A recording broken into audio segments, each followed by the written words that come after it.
আচ্ছা বলুন তো, আলু দেখলে কি কি খাবারের কথা মনে পড়ে? এই আলু এমনই একটা সবজি যে কিনা সব রকম সবজির সাথে মিশে যায়। আজকে রেস্টুরেন্টে যেভাবে আলু ভর্তা বানানো হয় সেই রেসিপি আপনাদের মাঝে শেয়ার করব।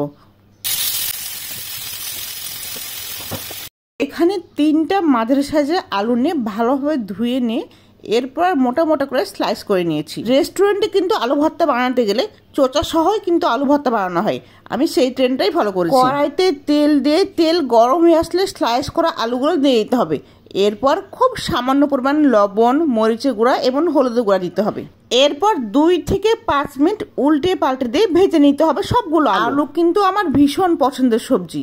তাছাড়া গরুর মাংসের সঙ্গে 2 টুকরা আলু, আর কি চাই, 1 প্লেট ভাত এমনিটি সেরে নেওয়া যাবে। সবগুলো আলু এরকম পোড়া পোড়া হয়ে গেলে হাতের সাহায্যে সামান্য পরিমাণ পানি দিয়ে ঢাকনা দিয়ে ঢেকে দিতে হবে, যাতে ভেজে নেওয়া আলুগুলো খুব সহজেই সিদ্ধ হয়ে যায়। কিন্তু আমরা সরাসরি সিদ্ধ করে আলু ভর্তা বানিয়ে খেয়ে এসেছি, আজকে না হয় এই রেসিপিটা ফলো করবেন, জিভে স্বাদ লেগে থাকবে। এই তো 5 মিনিট পর সবগুলো পানি শুকিয়ে গেছে। এটা আলু সিদ্ধ হওয়ার পরের অবস্থা। এবার আলুগুলোকে ভর্তা করে নিতে হবে। কোনো ভর্তা বানাতে গেলে উষ্ণ গরম থাকা অবস্থায় বানাতে হয়, তাহলে কিন্তু স্বাদটা অটুট থাকে। চামচ কিংবা খুন্তি সাহায্যে উঠে যাচ্ছে না, সেজন্য আমি কাঁটা চামচ ব্যবহার করে সবগুলো স্লাইস তুলে নিয়েছি ভর্তা বানানোর জন্য। দিয়ে বানানো যে কোনো খাবারই কিন্তু অন্যরকম লাগে, যেমন ফ্রেঞ্চ ফ্রাই, আলু ভর্তা, আলুর দম, ছোট ছোট কুচি কুচি আলু ভাজি, আলুর পাঁপড়, আলুর পরাটা অন্যতম। আমি 3টা শুকনো মরিচ ভেজে নিয়েছি, সাথে 3টা কাঁচামরিচ রেখেছি।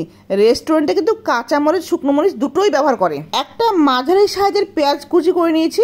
যারা ঝাল বেশি খেতে পছন্দ করেন তারা আরো বেশি পরিমাণ কাঁচামরিচ অ্যাড করে নিতে পারেন। এবার সবগুলো একসাথে চটকিয়ে নেওয়ার পালা।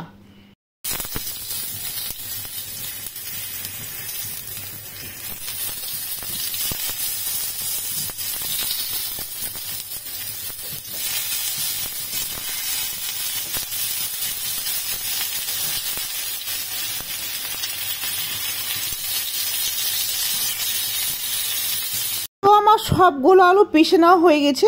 আলু ভর্তা কিন্তু সামান্য পরিমাণ আলু যদি গোটা থাকে তাহলে কিন্তু সেটা স্বাদ ভালো লাগে না। এবার আলু ভর্তার স্বাদের মাত্রা দ্বিগুণ বাড়িয়ে নেওয়ার জন্য বেশি করে সরষের তেল অ্যাড করে দেব।